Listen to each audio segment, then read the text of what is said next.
Bonsoir à toutes et à tous. Tout d'abord, je tiens à remercier Anne-Fleur Merlot et toute l'équipe du FRAC Artothèque Nouvelle-Aquitaine pour l'invitation.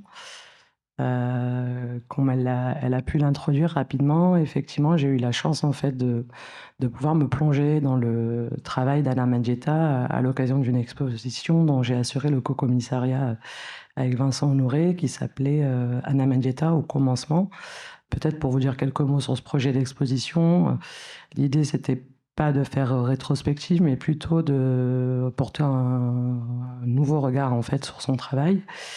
Et il est important de préciser que ce titre de Au commencement était au pluriel, puisqu'on a quand même en fait dans l'exposition pu survoler en fait tout un pan de sa pratique en partant de la photographie, en passant par la peinture, le dessin, pour nous amener à la conclusion en fait que Anna Mendieta était avant tout une sculptrice.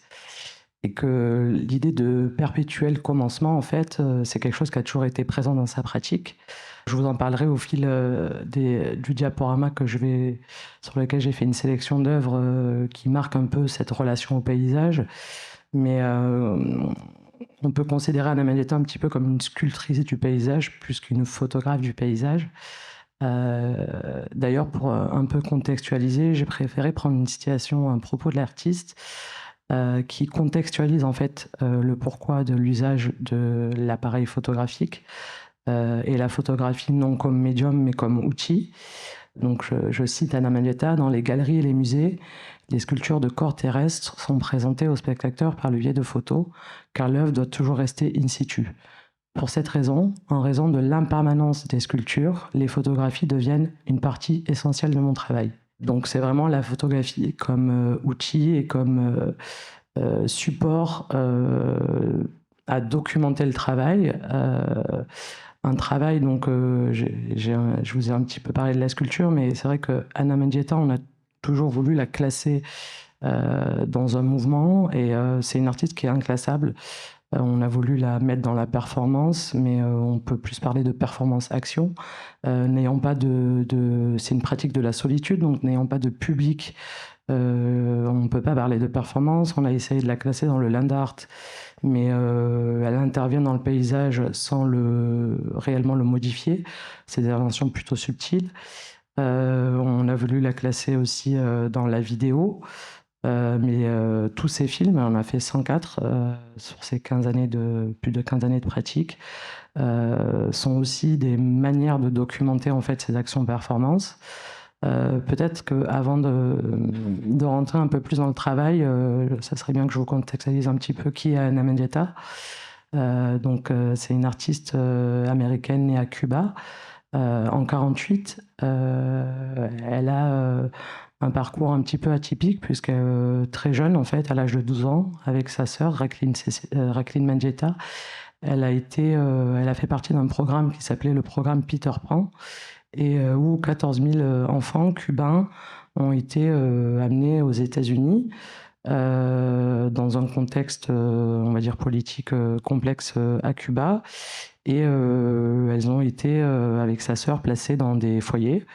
Elles sont arrivées dans l'État de l'Iowa, où elle est restée quelques années et où elle a continué en fait à vivre en attendant de pouvoir avoir le reste de sa famille qui les rejoignait. Donc elle avait 12 ans et sa sœur 14 ans.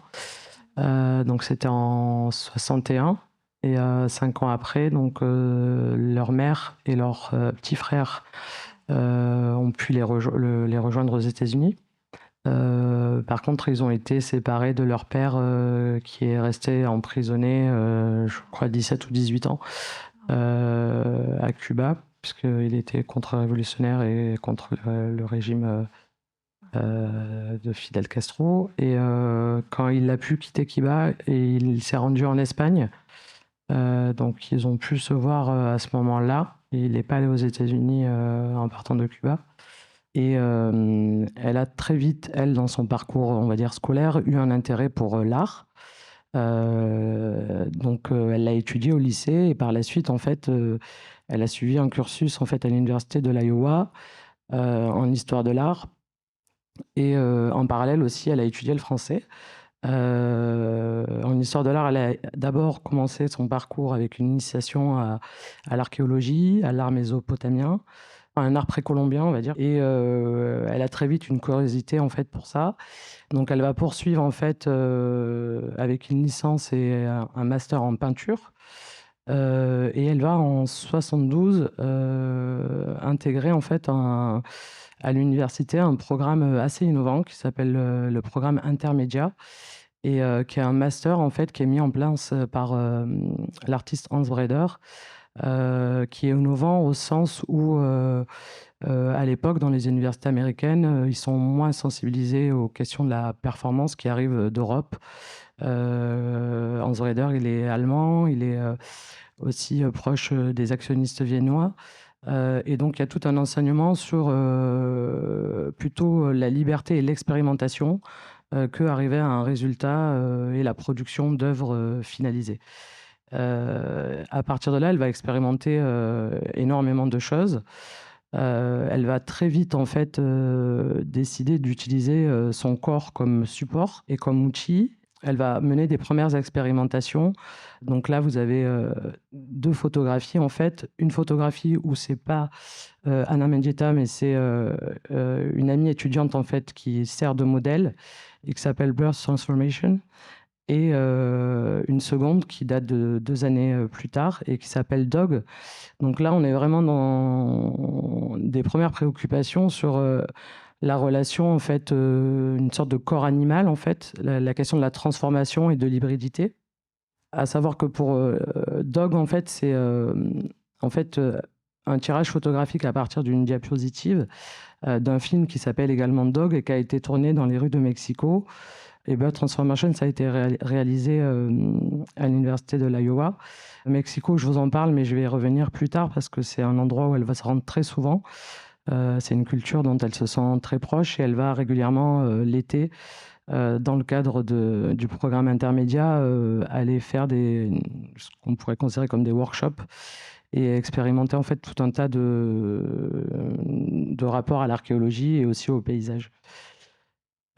Pour avancer un petit peu là-dessus, très rapidement, en fait, du corps animal, elle rentre dans des expérimentations sur un corps plus végétal et elle expérimente dans un travail un peu sériel, sous forme de séquences. Donc là, elle se met en scène, elle vient se recouvrir, en fait, à partir de différentes étapes, tout le visage, en fait, d'un bouquet de pivoine. Et elle va par la suite expérimenter cette espèce de motif végétal de différentes façons. Là, on est en 72. Elle est chez des amis, en fait, et elle expérimente comme ça de se recouvrir, en fait. Donc il y a ce rapport au sol et à la terre qui va revenir très souvent par la suite. Et elle se fait recouvrir comme ça de brindilles, d'herbes et de fleurs. C'est un motif qui va revenir un peu plus tard, donc où elle se rendra pour le second ou troisième été au Mexique. Donc au Mexique, il y a différentes zones dans lesquelles elle va travailler régulièrement. Il y a tout l'état de Oaxaca, excusez-moi pour la prononciation, où se trouvent des ruines zapotèques et où il y a d'anciennes tombes et d'anciens vestiges. Et il y a également la plage de Ventosa, dont je vous montrerai une photographie, une action performance qu'elle a réalisée là-bas. Et également Yagoul. Et justement, Imagen de Yagoul, ça introduit une partie très importante dans son travail qui va être présente pendant plus de 7-8 ans, puisque les dernières silhouettas sont des années 79-80. Imagen de Yagoul, c'est la première silhouettas, elle en fera plus de 200, que Anna Mendieta réalise. Et donc, elle se met en scène dans une tombe mixtèque et elle se recouvre comme ça. Donc, c'est pas anodin, en fait, le choix de se contextualiser, en fait, dans une tombe. Puisque Anna Mendieta, elle est très sensibilisée à toutes ces questions de spiritualité et au Mexique, en fait, religieusement et culturellement, il n'y a pas de séparation entre la vie et la mort. Les deux sont liés, en fait. Et donc, la mort n'est qu'un passage, mais il y a forcément l'idée de renaissance. et du coup de se recouvrir en fait de ces fleurs. D'ailleurs cette image, ça avait été, l'image de communication d'une exposition qui avait eu lieu en 2018 au Jeu de Paume. Quand je fais une petite incartade, mais ce qui était important, c'était le titre de cette exposition qui reprend un propos d'Anna Mendieta, qui, en parlant de Imagen de Yagoul, disait « Le temps et l'histoire me recouvrent ». Donc il y a cette relation en fait qui est introduite et qu'on va retrouver après tout du long dans son travail. Vraiment ce rapport à la terre, qui est un rapport, pour un peu le contextualiser, donc je vous ai dit en introduction qu'elle avait quitté Cuba adolescente et que ça avait été quelque chose d'assez complexe. Et cette question de la séparation en fait de sa terre et cette question de l'exil en fait traverse vraiment tout son travail, et de renouer en fait avec la terre et avec les origines. Pour elle, c'est aussi une façon de dépasser en fait cette question de séparation en fait. Je pense qu'il y avait nécessairement un rapport à l'écologie et une grande sensibilité à ça, on va dire de l'écoféminisme avant l'écoféminisme comme on le définit aujourd'hui. Par exemple, elle a clairement dit qu'elle ne se revendiquait pas du land art parce qu'il y avait une modification en fait de la nature avec des choses assez monumentales et parfois brutales, ou des interventions où la nature était dénaturée en fait. Donc il y a certainement cette dimension-là. Après, c'est vrai que moi mmh, je le ressens plus du côté de la spiritualité, mais qui est liée à cette question aussi, d'arrachement en fait à la terre. Et j'ai d'ailleurs peut-être une citation qui peut, un peu éclairer ça, mais qui est moins dans la dimension de l'écologie. Elle a dit: «J'ai construit un dialogue entre le paysage et le corps féminin à partir de ma propre silhouette. Je pense que cela a été le résultat direct du fait que j'ai été arraché à ma patrie, Cuba, pendant mon adolescence. Je suis submergé par le sentiment d'avoir été jeté de l'utérus, la nature, mon art est ma façon de rétablir les liens qui m'unissent à l'univers. C'est un retour aux sources maternelles». Pour continuer, donc là, vous avez d'autres expérimentations où là, il y a plus son corps qui est mis en scène, mais c'est des silhouettes qui se font plus schématiques, on va dire. Après, vous remarquerez, donc il y en a une qui est faite aussi dans une tombe avec des fleurs, qui sont des fleurs rouges qu'on trouve sur les tombes, et une silhouette qui est dessinée à même le sol, qui ont une position quand même assez particulière, les bras levés en fait, et qui sont des silhouettes qui représentent la déesse mère, la déesse terre en fait. Cette figure de la déesse mère, en fait, elle va revenir de façon assez régulière pendant un certain temps jusqu'en 77, où après cette figure disparaîtra pour devenir plus universelle et plus schématique, on va dire. Donc là, c'est d'autres photographies qui ont été faites également à Mexico. Celle qui est faite avec des branchages en fait dans la niche, ça a été fait dans une église, quoi, un ancien couvent plutôt à Cuillampa, à Oaxaca. Donc chaque été, elle va revenir régulièrement sur ces différents sites et continuer à mener ce travail d'action performance et d'intervention en fait dans le paysage et dans les sites. C'est une rencontre aussi avec des territoires. Il y a des territoires qui reviennent de façon récurrente dans la pratique.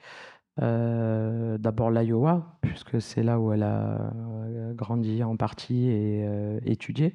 Donc c'était un territoire aussi de proximité en fait, dans sa géographie et après les différents endroits dans lesquels elle se rendait dans l'Iowa, qui étaient plutôt des zones plus, entre guillemets «plus sauvages» en fait, des paysages plus naturels.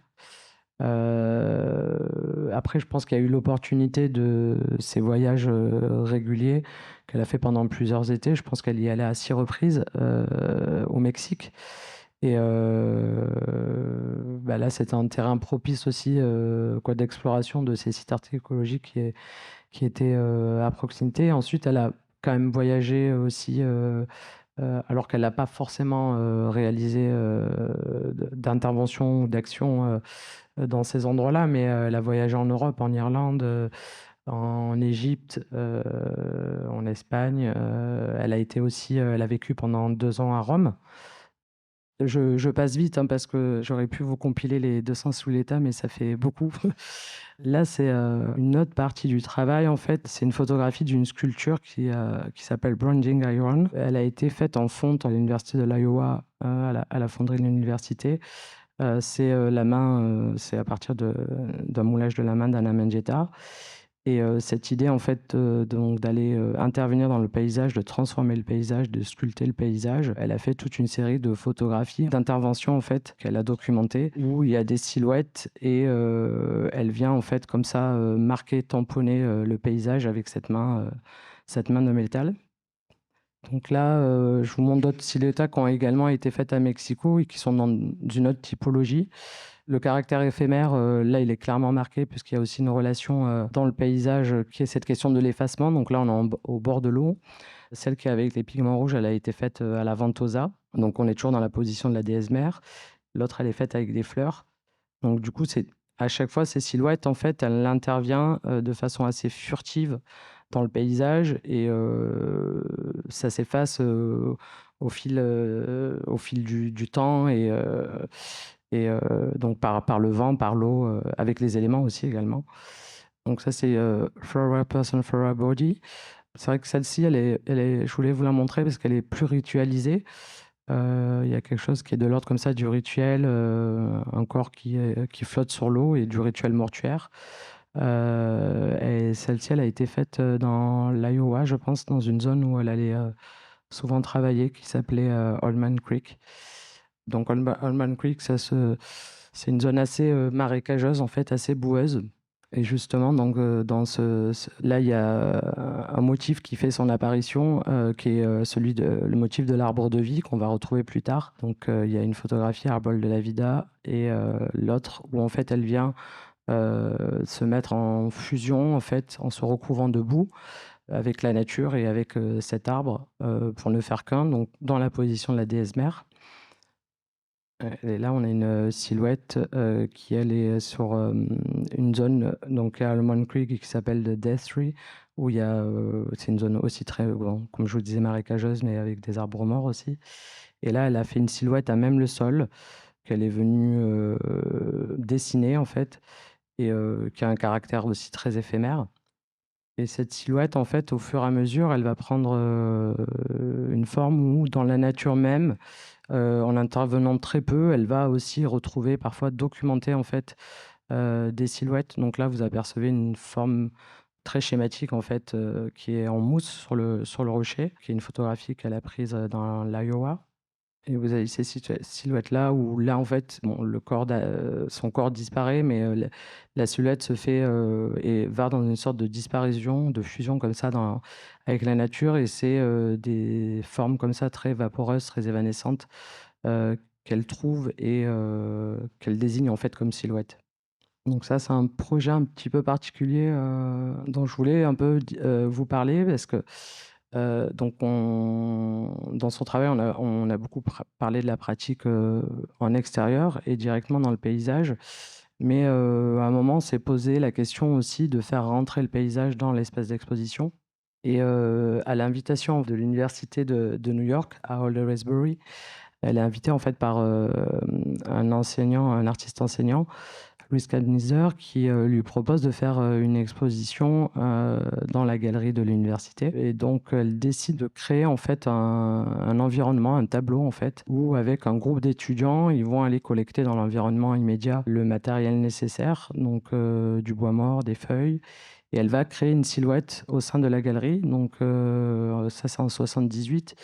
Le public ne pénètre pas dans ce sous-bois, en fait, mais peut l'observer depuis une rampe en fait, au-dessus de la galerie.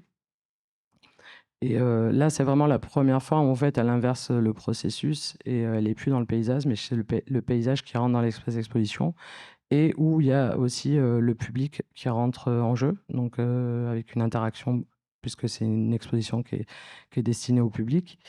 Et donc cette œuvre, en fait, je voulais en parler parce que à l'époque où on a fait l'exposition au Moco Panacée, on s'est beaucoup interrogé en fait sur le caractère non permanent de ce travail et quelles étaient les possibilités de réactivation. Un cadre de travail pour pas la reproduire, parce qu'on ne pouvait pas la reproduire à l'identique, mais la rejouer en fait. Du coup, on a proposé, donc on a travaillé en proximité avec la Galerie Lelon et avec Raquel Cecilia Mendieta, qui est la nièce d'Anna Mendieta et qui est l'administratrice de l'estate, avec qui on a longuement échangé sur est-ce que une œuvre qui a eu une certaine durée dans le cadre de l'exposition à l'université Arles-Doisy pourrait être réactivable. Donc très rapidement, on s'est dit que non, puisqu'on n'était pas du tout dans le même contexte géographique et que c'était pas du tout les mêmes éléments qu'on pouvait convoquer pour recréer ce tableau. On a fini par trouver en fait un compromis de finalement pas reproduire l'œuvre parce qu'il est impossible de la reproduire, mais plutôt de la réinterpréter en fait. Comme si on avait une partition et qu'il y avait des éléments manquants. Donc à partir des photographies d'archives, de témoignages aussi, puisqu'on a pu s'entretenir avec Louise Katnizer qui avait à l'époque invité Anna Mendieta pour ce projet d'exposition. En fait, à partir de ce qu'on a pu collecter en témoignages oraux et même écrits, il y a quelques écrits dessus, et notamment toutes les photographies en fait d'archives. C'est comme si on avait une partition partielle en fait. Et donc ça c'est la reconstitution en fait, la façon dont on a rejoué cet environnement, quoi, ce tableau au MoCo, en prenant comme caractéristique une sorte de protocole qu'on a établi de respecter le choix d'Anna Mendieta de devoir travailler avec l'environnement immédiat, que ce soit un projet qui soit participatif. On a la chance, nous, d'avoir au sein du MoCo une école d'art, donc il y a un groupe d'étudiants qui se sont portés volontaires pour faire un workshop et pouvoir réitérer en fait en tout cas l'interprétation de cette œuvre. Et avec la particularité, nous, à la différence de Old Raspberry, on n'est pas du tout, en tout cas à Montpellier, c'est pas un environnement où il y a beaucoup de chênes, parce que là, c'est des feuilles de chêne qu'il y a au sol. Et nous, on est plutôt sur un environnement, on va dire, méditerranéen. Donc, le sous-bois qu'on a créé, c'était plutôt l'idée d'une sorte de pinède, en fait. Avec la silhouette et avec l'idée de quand même aussi, parce que c'était le cas à la Amélie Wallace Gallery donc de l'université, il y avait l'arrivée d'une lumière naturelle. Donc, bon, là, on ne le voit pas sur la photographie, mais il y a une grande baie vitrée à l'arrière, en second plan. Du coup, c'était la première fois que cette œuvre, en fait, était en tout cas réactivée ou réinterprétée. Mais par contre, c'était contextualisé, c'est-à-dire qu'on a vraiment contextualisé le fait de rejouer la pièce, que ça avait été fait aussi avec un groupe d'étudiants et avec Raquel Cecilia Mendieta qui était présente. Et on l'a fait aussi puisque nous, on était les premiers en fait à faire l'exposition au commencement, mais il y a eu une itinérance et le MUSAC derrière allait aussi rejouer cette pièce. Donc c'est un protocole, on va dire, en interne, pas figé en fait, où on a documenté étape par étape la façon dont on a procédé pour que derrière, en fait, l'équipe du MUSAC puisse aussi rejouer l'œuvre sans avoir toutes les complexités que nous, on a dû déjouer. Bon, je prends un exemple tout bête, mais le bois mort, voilà, en cherchant un petit peu avec nos collègues de l'équipe technique, on s'est rendu compte qu'en fait, on ne pouvait pas prélever n'importe comment du bois mort. Donc, on s'est rapproché en fait d'un organisme en fait qui s'occupe de la préservation du littoral et qui nous a désigné des zones où on pouvait faire des prélèvements sans venir déstabiliser voilà, c'était ce micro-écosystème, quoi. Donc ça a été assez complexe et ça pourrait, en tout cas, c'est une base de protocole qui donne les indications nécessaires, voilà, avec aussi la particularité d'être dans le contexte, c'est-à-dire que en 78, les exigences d'un espace d'exposition n'étaient pas celles qu'on a aujourd'hui sur des choses toutes simples, hein, la sécurité incendie, le risque d'infestation, bon, toutes ces questions-là. Donc, c'est quand même un sujet qui a été complexe, mais bon, voilà, qu'on a réussi à décortiquer. Je pense que cette œuvre, elle est importante dans le travail puisque c'est un moment où les silhouettes en fait vont se lever et prendre vraiment des formes plus sculpturales, en tout cas devenir volume. Là, je l'ai pas évoqué dans la présentation parce qu'on était plus sur la question de la photographie, mais Namen Gisèle a fait une trentaine de peintures au tout début, donc entre 68 et 71. Et ces peintures avaient jamais été montrées. Nous, on a pu en montrer 4 qui, conjointement avec le MUSAC et le Musée des Beaux-Arts de la Chaux-de-Fonds, on les a fait restaurer en fait pour pouvoir les montrer. Donc là, je sors du sujet de la sculpture, mais c'était pour montrer. Donc, elle avait travaillé aussi beaucoup autour de la question des éléments, en fait. Elle a déjà plusieurs fois convoqué, on va dire, dans différentes actions, performances ou interventions dans le paysage, convoque l'eau, le vent. Et là, en fait, elle a beaucoup travaillé aussi autour du feu. Donc, elle a fait toute une série, en fait, d'interventions où c'est des silhouettes en fait qui sont faites sculptées ou modelées ou excavées dans la terre, où elle a posé en fait de la poudre de canon. Donc il y avait un côté très noirci et cette photo-là de volcan, je voulais la mettre en vis-à-vis avec un dessin parce qu'on revient en fait à cette question de relation à la terre et de espèce de circulation comme ça des fluides et des énergies. Et ce dessin, il est assez symbolique de ça, puisqu'on a un corps, on a une silhouette hein, en fait qui se dessine à l'intérieur et on voit une sorte de magma comme ça ressortir du volcan. Les Black Venus, c'est quelque chose qui arrive dans le travail suite au Silhouettas, en fait, où là, la figure de la déesse mère disparaît totalement. Et c'est plus une référence à une espèce de Vénus un petit peu universelle. Donc là, elle a expérimenté également de venir creuser en fait la terre. C'est recouvert en fait de charbon et c'est brûlé. Donc ça fait des sortes de silhouettes qui sont vraiment ancrées comme ça. Donc il y a celle-ci aussi qui est faite à partir et dessinée autour de la racine d'un arbre.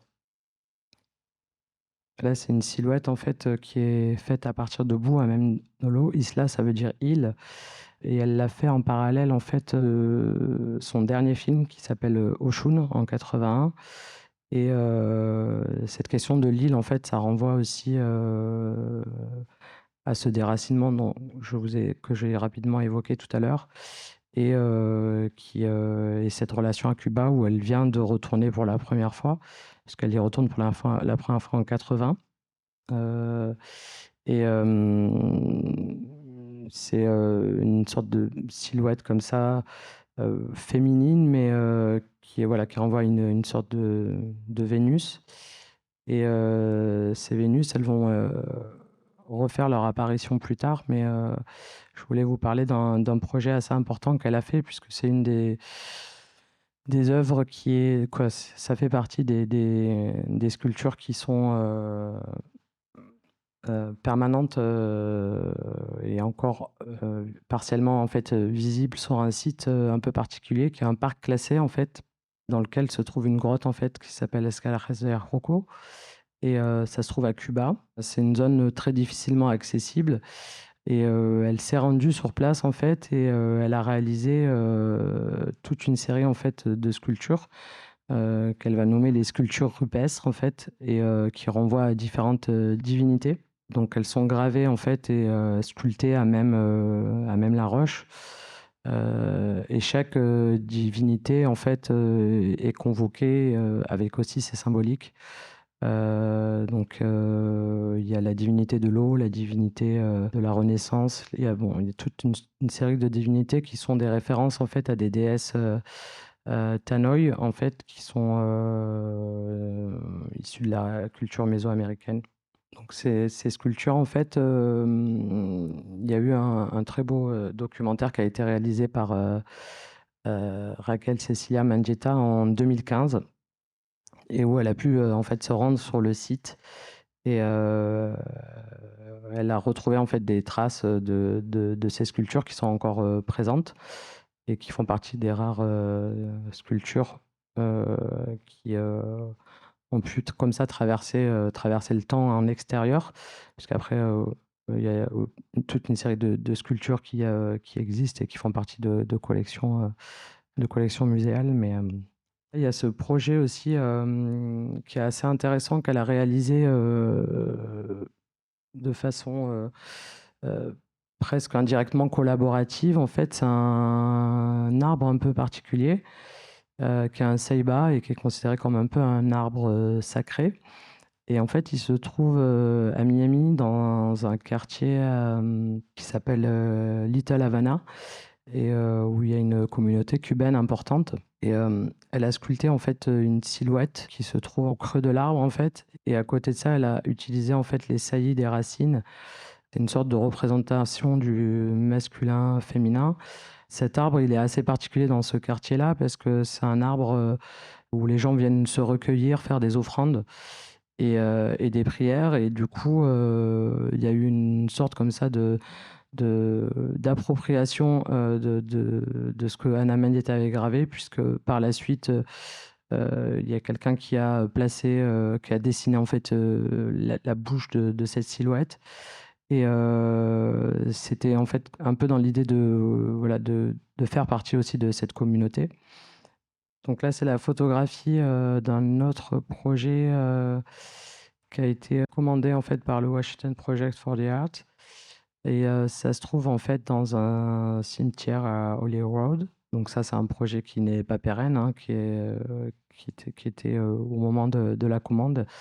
Et elle a recréé une sorte de silhouette enterrée qu'elle est venue recouvrir comme ça d'herbe. Donc ces projets en extérieur, en fait, donc à partir de ce que je vous ai montré en 78, elle retourne travailler dans le paysage.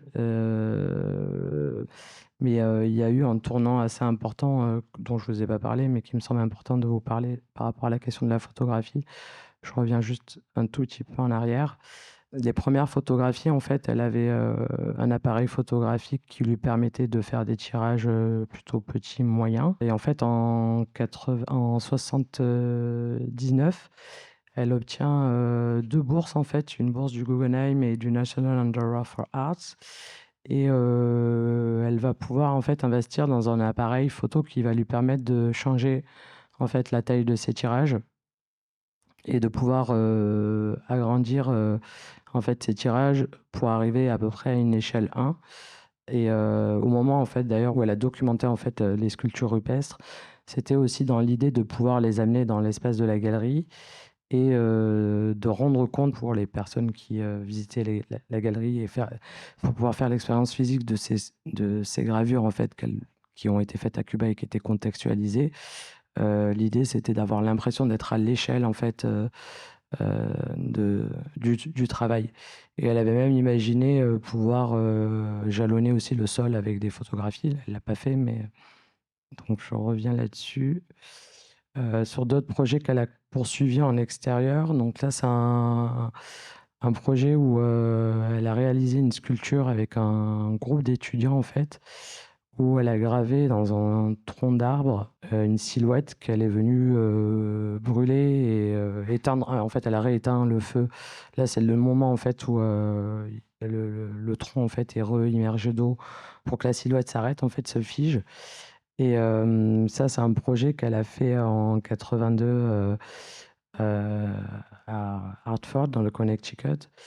Et cette sculpture, en fait, elle est un peu annonciatrice de ce qu'elle réalisera par la suite, où on va passer, en fait, donc là, elle est dans une position horizontale, mais ensuite, elle a été basculée à la verticale et on va basculer dans la verticalité de la sculpture et plus dans un rapport d'ancrage au sol que de quelque chose, en fait, intérieur à la terre. Ça, c'est un projet donc qu'elle a réalisé en extérieur dans le parc d'un musée qui est le Low Art Museum, qui se trouve à Miami et où elle a été invitée à faire une exposition en extérieur. Elle a réalisé plusieurs œuvres, dont cet arbre de vie en fait, où, avec des amis à elle, elle a créé une structure métallique et elle est venue en fait, aménager dessus, tout un système de lierre en fait, qui est venu pousser et qui recrée cette sorte de silhouette. Et en parallèle de ce projet, elle a réalisé une sculpture qui s'appelle Anima, heu et qui est, réalisée à partir de cristaux de roche en fait, qu'elle est venue, donc ça prend un peu la forme presque de, ça peut renvoyer à à des formes comme ça un peu rupestres en fait de sépultures. Et en fait, c'est constitué de 15 cristaux de roche qui sont, fichés en fait, dans la terre. Et autour en fait, il y a du soufre qui est, dispersé et du manganate.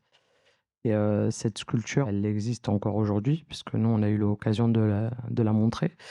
Sauf que du coup, elle n'était pas montrée en extérieur, mais en intérieur. Donc on a reconstitué tout un dispositif,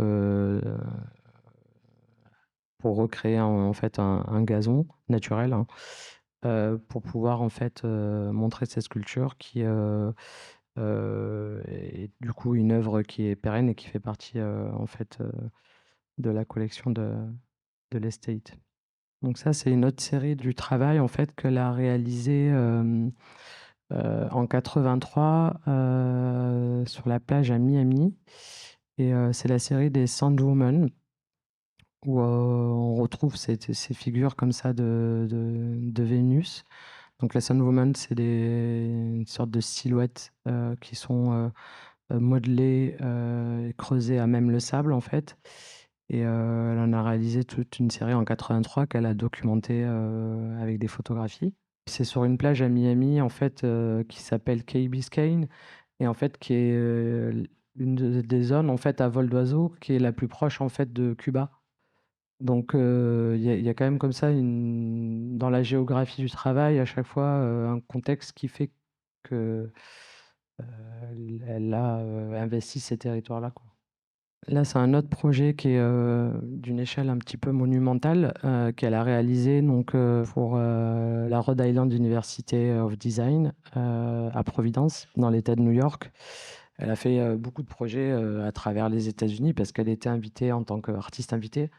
Et là, elle a été invitée en fait à faire une proposition, dans la cour en fait, de l'université où, elle a réalisé une sorte de grande silhouette, comme ça ouverte, qui vient comme ça, accueillir le visiteur et les gens la traversent en fait totalement. C'est une œuvre qui n'existe plus aujourd'hui, hein, mais qui est restée quelques années au moment où elle a réalisé et qui s'appelait, Furrows, qui se traduirait par, sillon en fait. Là, du coup, ça prend une dimension, autre puisque, du coup, il y a une sorte d'ouverture comme ça et les gens la traversent et sont embrassés en fait par cette silhouette. Ça, c'est un projet en fait, qui n'a pas été réalisé. C'était une commande du Bard College, à Annandale dans l'Hudson à New York, en Hudson à New York. Et la Maja de Hierba, ça s'appelle. Et en fait, là, c'est la reproduction en fait, d'un Polaroid, d'une maquette en fait qu'elle avait réalisée. Heu, c'est une sorte de, heu, petit jardin labyrinthique, donc c'était pas à grande échelle, hein, c'est, quelque chose qui devait mesurer, quoi, qui aurait dû, mesurer 3 mètres par, 2 mètres. Et c'est ce qui, reste en fait dans les archives, mais l'œuvre a pas été, elle a pas été produite, en fait. Donc là, j'arrive sur, un groupe de sculptures qui s'appelle les Totem Grove, qui date de 85, donc ont été retrouvées, dans l'atelier, d'Anna Mendieta qui malheureusement, décède, hein, de façon tragique, en 85 et qui, hypothétiquement seraient en fait des sortes de prototypes en fait d'un projet dont elle avait, reçu commande en fait pour, un parc, à Los Angeles, le parc MacArthur. Et elle avait imaginé en fait un projet, qui s'intitule La Jungla, et qui est, une référence en fait, un clin d'œil à l'œuvre qui porte le même titre, La Jungla, qui se trouve au MoMA, qui est une œuvre de Wilfredo Lam, et qui est une peinture en fait qui représente les 7 dieux Orisha. Alors peut-être que il y a une chose que j'ai moins contextualisée depuis tout à l'heure, mais Anna Mendieta, elle avait une spiritualité, en tout cas une sensibilité et des croyances liées du fait de s'être nourrie de toute une histoire, une histoire de l'art, une histoire de l'archéologie, une histoire de la culture aussi qui l'a traversée elle-même. Elle avait une éducation plutôt catholique, mais elle avait été très jeune en fait, était en contact en tout cas par son entourage avec une religion qui est pratiquée à Cuba qui s'appelle la Santeria et qui est une religion en fait qui hybride à la fois le vaudou, le catholicisme et avec des influences aussi heu, liées à des croyances dans les Caraïbes. Et donc il y a tout un pan comme ça qu'elle convoque souvent au niveau des voilà, les dieux Orisha en fait. Donc chaque dieu a aussi sa symbolique, mais cette figure de la déesse et Dieu traverse souvent le travail parce qu'il y a ces questions de spiritualité et de rapport à la terre qui est en fait une espèce de terre nourricière et terre universelle. Donc voilà. En 83, elle a reçu le prix de Rome. En fait, elle a été accueillie pendant 1 an en résidence à l'Académie américaine à Rome. Et en fait, elle s'est retrouvée pour la première fois à avoir aussi un atelier. Donc il y a aussi le basculement de plus travailler dans le paysage et de rentrer dans une pratique en atelier. D'ailleurs, ces sculptures-là, c'est un travail d'atelier. Et en fait, elle s'est tellement plu à Rome qu'elle est restée 1 année de plus parce qu'elle trouvait que c'était une ville en fait qui rappelait quoi, qui était de culture latine en fait et qui lui rappelait en fait Cuba. Et je pense que le Mexique, c'est parce que aussi elle se sentait proche en fait culturellement et ça lui renvoyait en fait, il y avait quelque chose comme ça de cet ordre-là. Et par chance, il y a eu des très bons ouvrages en fait et catalogues qui ont été publiés par le passé, notamment 2 publications en fait de Olga Viso qui elle a fait un gros travail de plus longue haleine et sur plusieurs années de défrichage aussi des archives. Il y a eu aussi la numérisation d'un certain nombre d'archives, ce qui n'était pas le cas avant. Ils ont numérisé aussi tous les films qui étaient en Super 8 et 16 millimètres pour l'exposition au Jeu de Paume en 2018. Il y a beaucoup d'écrits aussi, d'articles de presse. Il y a eu il y a eu quand même un certain nombre d'expositions. Le premier catalogue, c'est celui qu'elle a fait, qui a été fait pour sa rétrospective au New Museum c'était en 87, 88, 87, 88. Et il y a toutes ces ressources aussi qui sont quand même assez précieuses quand on rentre comme ça dans une pratique aussi euh, multiple en fait, parce il y a quand même la particularité, en tout cas en France, c'est une artiste qu'on voit beaucoup par une sorte d'œillère. C'est-à-dire qu'on a tous Anna Mandietta en tête parce qu'on a vu une photographie dans une exposition collective ou un film. Et avec un peu l'immédiateté de se dire oui, elle faisait de la performance, oui, elle faisait du land art, alors que pas du tout. Et en tout cas, nous, c'est ce qu'on a essayé de lever dans l'exposition qu'on a fait, c'était de parler de la sculpture en fait. Et ce à quoi elle a abouti sur la deuxième partie de sa pratique.